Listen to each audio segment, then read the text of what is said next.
Good morning, dear hearts. All right, we're on lesson 206 now in our review. And we're past my most favorite lesson, but that doesn't mean these other lessons aren't wonderful as well. So today's lesson in our review is Salvation of the World Depends on Me. And of course, I've been known to say when we come to that lesson in a class, no pressure. But then the other thing I say is that the word salvation does not always have a warm, fuzzy feeling for many people. And what is salvation? Well, salvation is freedom. So I will substitute the word salvation for the word freedom. So freedom of the world depends on me. Now, the reason freedom of the world will depend on me is because I am the one that has imprisoned it with my thoughts around it and about it. So I must come to this realization that if I'm the one that has imprisoned this world, then it truly is up to me to change my thoughts so that I may free it. I'm the one that's placed chains around this world. I'm the one that has put my brothers into prison cells. The only way they can be free is for me to forgive the world, my brothers, and most of all myself. Salvation and forgiveness, remember, are synonymous. So the lesson in the review lesson with the lines in italics say, I am entrusted with the gifts of God because I am his son, and I would give his gifts where he intended them to be. So where does God intend that his gifts be? He intends that they be with his son.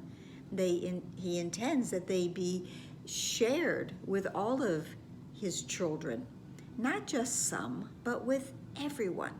And again, what are the gifts of God? Well, they are freedom, the love,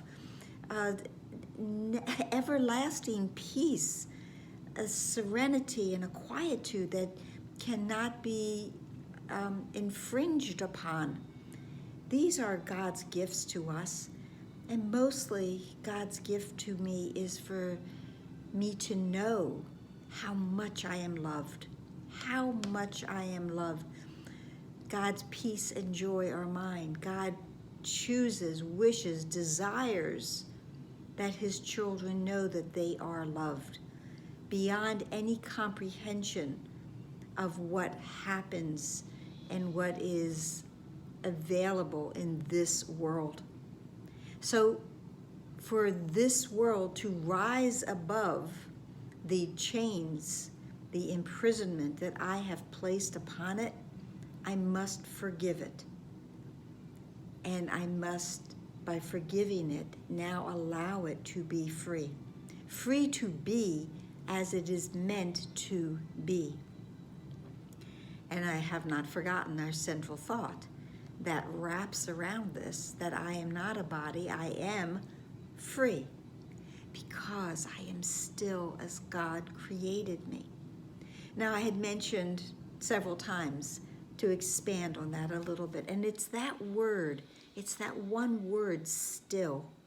I am still as God created me. We know that still can mean continue to be.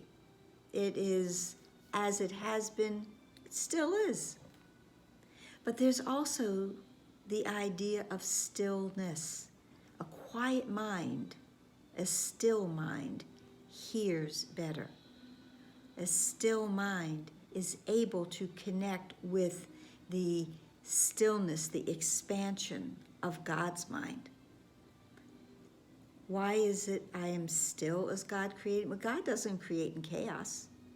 God does not create in the bombastic craziness, cacophony of this world. God creates in stillness. And everything that God creates has stillness wrapped around it and in it. It's a component of creation. So love is still, it's unconditional.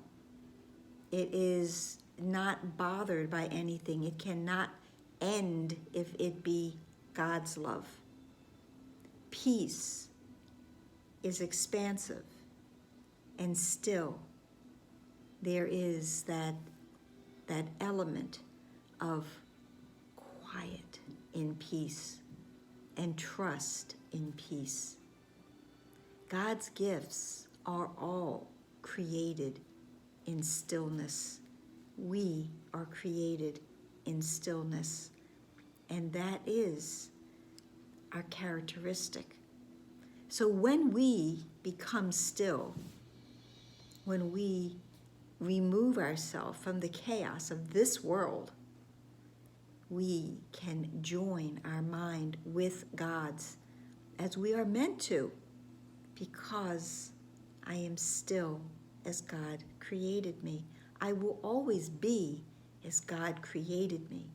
And when I accept the stillness of that creation, of my creation, now I can truly be home with my Creator, with my Source, with my Father, with my celestial parent, because we will be still all together exactly as we are meant to be. We are entrusted with the gifts of God, and I would give His gifts where He intended them to be, which is to share them with everyone, all living things. Practice in the morning, in the evening, hourly, and to say as many times as possible during the day this central thought that I am not a body. I am not a body. I am free, for I am still as God created me. That's it for today. I have a special announcement tomorrow I want to make. And please like, please share, please subscribe. Please be here tomorrow for the announcement. And pray in gratitude for all of God's gifts that we have been entrusted with. Namaste.